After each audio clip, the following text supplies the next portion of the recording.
که د نړیوالې جګړې په پای کې د برلین د جنګ کیسه درته وکړم ښایي زړه ته مو ونه لویږي. د برلین جګړه 2 اونۍ او 2 ورځې اوږده وه. یوه لور ته د هټلر ځواکونه وو، بل لور ته د روسیې او پولنډ ګډ ځواکونه وو. په 2 اونیو 2 ورځو کې د جرمني لوري ته شاوخوا 100,000 پوځیان ووژل شول او 22,000 ملکي کسان ووژل شول.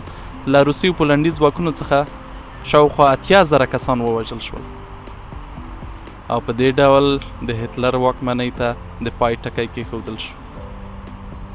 دا جګړه د 1945 کال د می او اپریل میاشتو ترمنځ په دغه موده کې وشوه او دا سیمه د روسي یا د پخواني شوروي اتحاد تر واک لاندې راغله.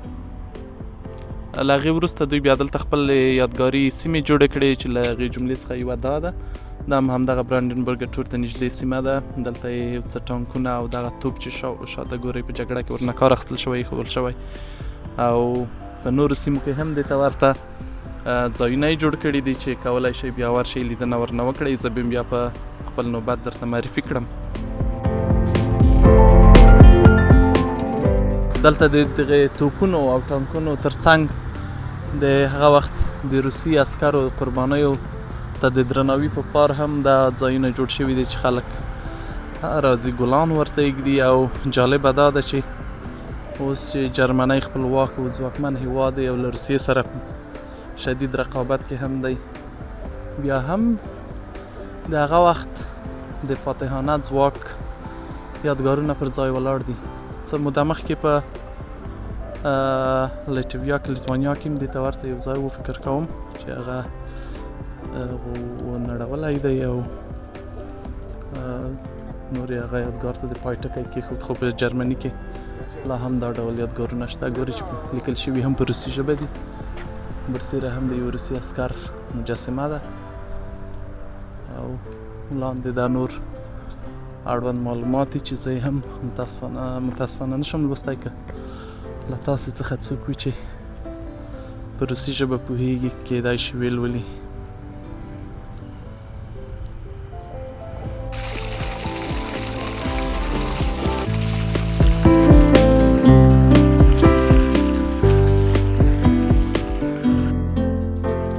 دلته هم همدا د برلین جګړې عموما د نړیوال جګړې په اړه معلومات یې همدغه د پخواني شوروي د عسکرو د یادګار څلي ترڅنګ کولی شئ بیا راشئ دا هم ولولئ. او دا بیا په انګلیسي ژبه هم شته، په جرمني او په روسي په درې وړو ژبو یا ممکن په نورو ژبو هم وي.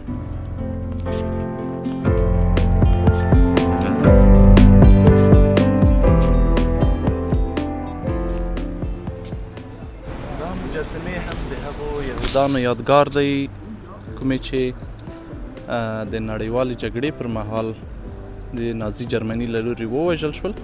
د مجسمو نوم دی سوګه zum Leib, سوګه zum Tod یا د مرګ او یا ژوند خواته ټرینونه.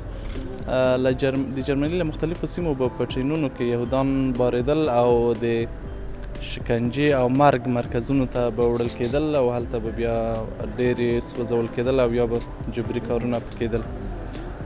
دا د جرمني په تاریخ کې تر ټولو بده پیښه ده او په هر ځای کې په اړه یادګارونه شته. په نړیواله جګړه کې شاوخوا 6 میلیونه یهودان ووژل شول چې اوس یې هم په بېلابېلو ځایونو کې یادونه کېږي.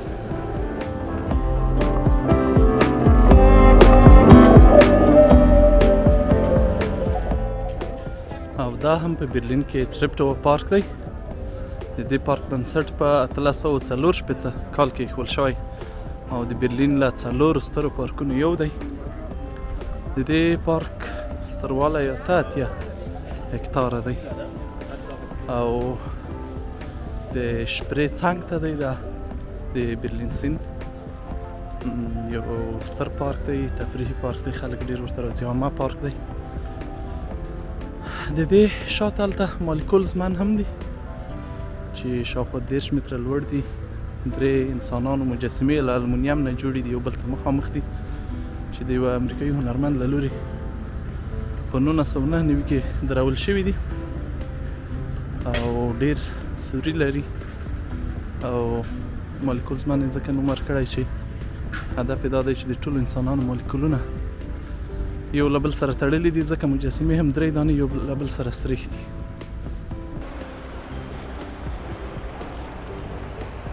په برلین کې یو له بلو سرګرمیو چې کولی شئ ګټه ورنه واخلئ په دغه ډول تفریحي کښتیو کې تلل دي. د دې کښتیو ټیکټ هم ډېر زیات نه دی، 15 تر 20 یورو پورې وي او د برلین مختلفو سیمو ته مو بیایي.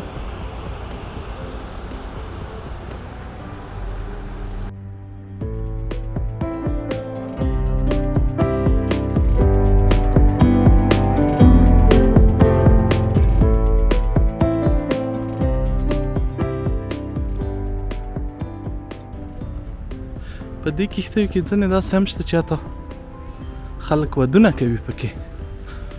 هماغه ټول سیستم لري د بخارۍ، سماوات، رستورانت او داسې نور. دغه هم د کورونو کار ورڅخه اخیستل کېږي، هغه کښتۍ دي. ګورئ چې سولر لري او حتی ګلکاریو بالکن و بام لري. او ځینې یې داسې هم دي لکه هغه د ایسټر ګالري سره چې دي چې د هوټلو او یا هاسټلو کار هم ورنه اخیستل کېږي.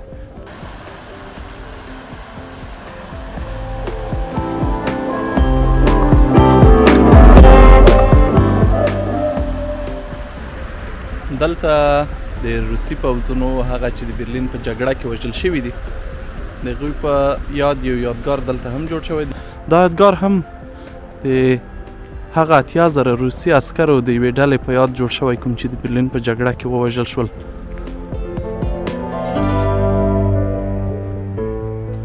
د دې پارک کار په 1949 کې تکمیل شو او څو سترې مجسمې هم پکې درول شوي دي. څو دا ډول نور یادګارونه هم په مختلفو سیمو کې شته او د یادونې وړ ده چې دلته د روسي عسکرو قبرونه هم دي. هغه عسکر چې دلته د برلین په جګړه کې وژل شوي وو دلته ښخ شوي دي.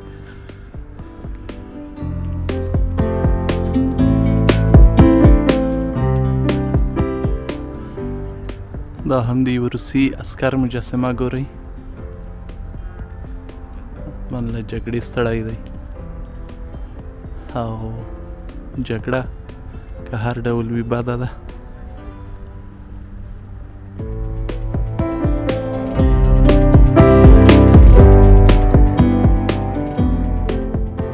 په دې پارک کې د 3 کلونو لپاره شاوخوا 1200 کارکوونکو، 200 بنایانو او نوي مجسمه جوړونکو کار وکړ تر څو دا پارک او دا یادګار تکمیل کړي.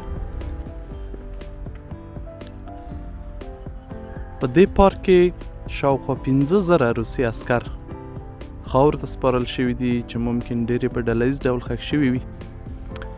د برلین د جګړې سختوالي ته فکر وکړئ چې یوازې د روسي لوري 80,000 عسکر وژل کېږي او بیا ډېرې خپل هېواد ته حتی د وړلو هم نه وي او هغه هم په ډېره کمه موده کې.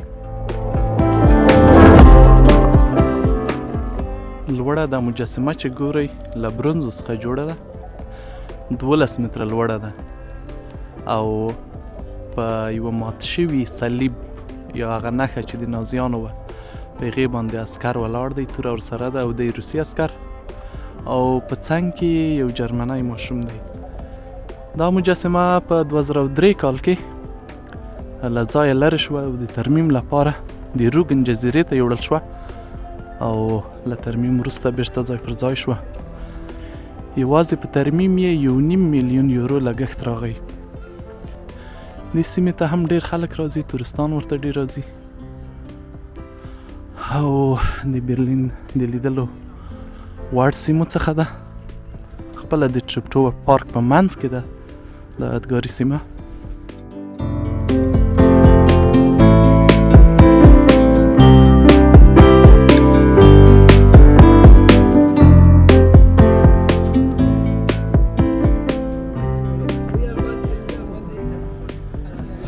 دلته هم اوس هم ګلان ایښودل کېږي او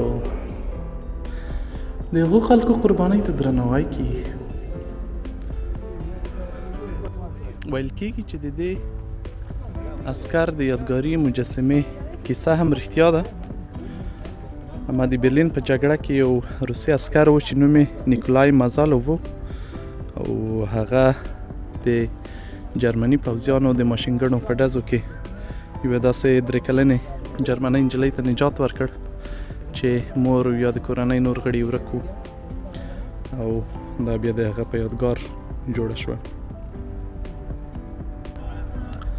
نړیواله جګړه اوس ښایي د ځینو خلکو له یاده وتلي وي، خو زه به در په یاد کړم چې په هغې کې د متحدینو او متفقینو د دواړو لورو تلفات څومره وو. د جرمني، ایټالیا او جاپان د عسکرو تلفات 8 میلیونه عسکر ووژل شول. د مقابل لوري چې روسیه، امریکا، فرانسه او بریتانیا همدا ډول چین و، د هغوی شاوخوا 14 میلیونه عسکر په دې جګړه کې دوهمه نړیواله جګړه کې ووژل شول. د جرمني لوري ته شاوخوا 4 میلیونه ملکي خلک ووژل شول او د مقابل لوري کې 45 میلیونه ملکي خلک ووژل شول.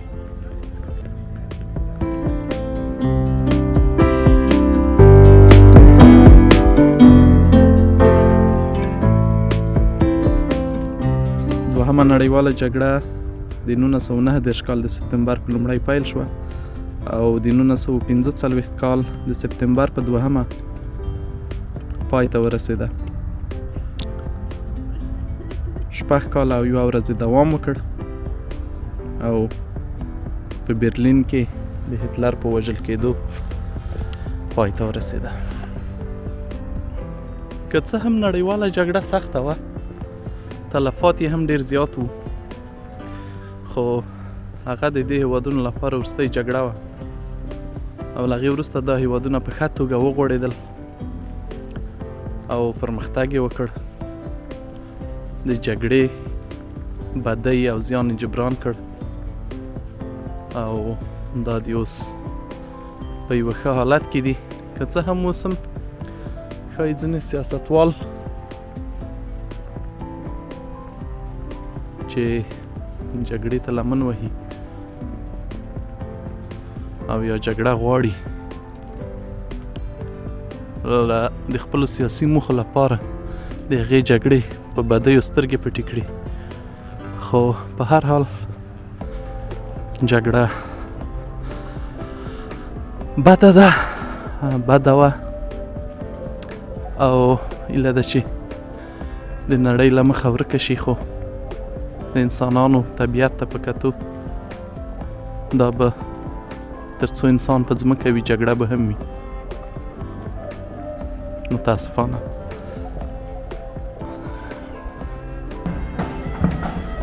د جګړې له کیسو ښایي ستړي شوي وای. راځئ چې د سړک په سر دا موزیک وګورو. همدا پارک ته نږدې هم مست خلک څوک دي چې ډول وایي.